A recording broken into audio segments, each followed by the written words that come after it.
साहब ने हमेशा कहा, शिव की चर्चा चाहे एक व्यक्ति दूसरे व्यक्ति से करे, चाहे समूह में करे, लाखों की भीड़ में करे, लेकिन शिव की चर्चा करने वाले का उद्देश्य एक ही होता है। यह लौकिक मनसा एक ही होती है कि वो शिव स्वयं ही शिव का शिष्य बने और जिससे वो बात कर रहा है वो भी शिव का शिष्य बने। स्वयं और समूह दोनों को शिव भाव से जो भर दे, शिव की चर्चा वही होती है। अगर किसी की बात सुनकर हम 2 कदम महादेव की तरफ बढ़ा देते हैं तो शिव चर्चा की सार्थकता है। लेकिन अगर मजमा जमा हो गया, भीड़ तो हो गई, लेकिन मेरे मन में महादेव नहीं भरे, मेरे दिल में महादेव नहीं धर के, तो उस शिव चर्चा का कोई परिणाम नहीं है। शिव की चर्चा शिव के लिए करना, ये संदेश है साहब हरिनानंद जी का। शिव को प्रणाम शिव के लिए करना, निस्वार्थ मन से करना, ये तीनों सूत्रों का परिणाम तब भी है जब स्वार्थ के साथ करते हैं, कामना के साथ करते हैं। लेकिन इन तीनों सूत्रों का परिणाम बिना स्वार्थ के करने से भी कृतज्ञता ज्ञापित करने की ये विधि है।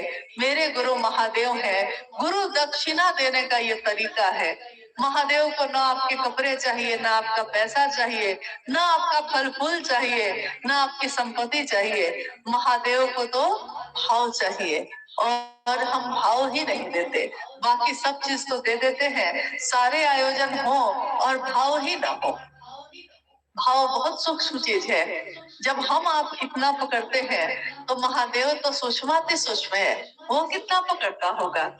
आप बताइए, आप में से हम में से बहुत सारे लोग ऐसे हैं जो किसी के घर जाते हैं, कोई है अपना रिश्तेदार है, दोस्त है, परिचित है, पड़ोसी है, उसके घर आप जाते हैं, वो आपको खाना भी खिलाता है, वो आपका स्वागत बात भी करता है, लेकिन जब आप वहां से निकलते हैं तो आपका मन उदास रहता है।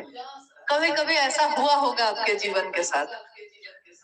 आपसे लोग पूछते हैं कि अरे तुम्हारा तो बड़ा इज्जत किया, तुम्हारे लिए तो बहुत स्वागत बात किया, लेकिन आप कहते हैं खाना तो खिलाया लेकिन भैया भाव नहीं था, मतलब अंदर से लगाव नहीं था, तो उसके यहाँ जाके हमको अच्छा नहीं लगा, अब दोबारा उसके यहाँ नहीं जाएंगे कभी।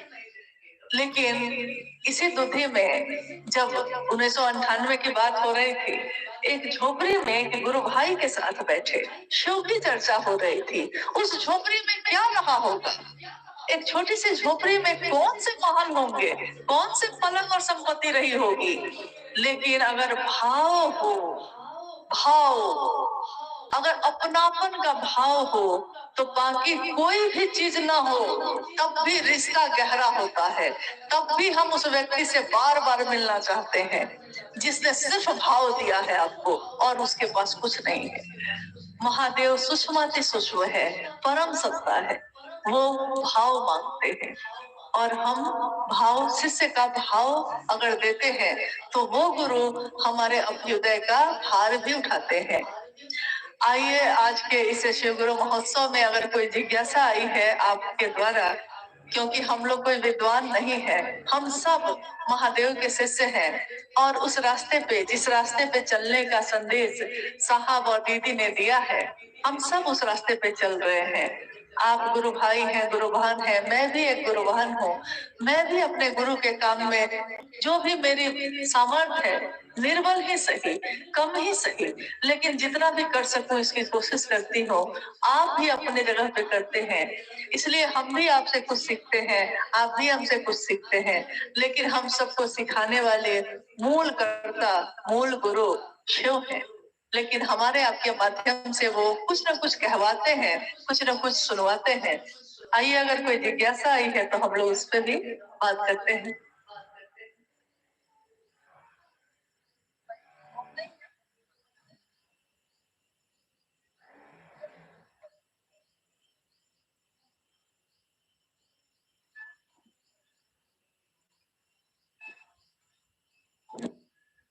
दे दे, यहाँ पढ़ लेते,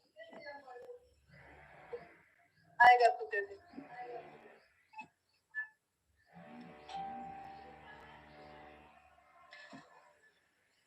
कुहुआ, कुहुआ नाम है, कुरुआ, कुरुआ से गुरु भाई सुरेंद्र जी की जिज्ञासा है कि अपनों की चिंता हमें सताती है, लेकिन स्वयं की यात्रा विस्मृत हो जाती है।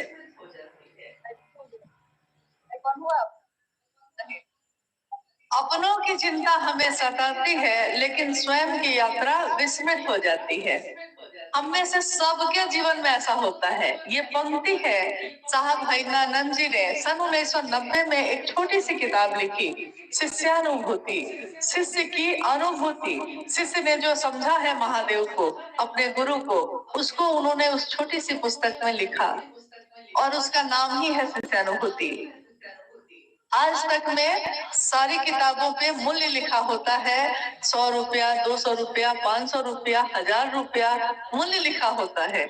हर चीज पे, जो चीज बाजार में मिलती है, जो किताबें छपती हैं, उस पे पैसा के रूप में मूल्य लिखा होता है। लेकिन शिष्यानुभूति आप में से किसी के पास है? किसी के पास शिष्यानुभूति है? आपने उसके पीछे देखा होगा, मूल्य जो लिखा हुआ है वो देखा है?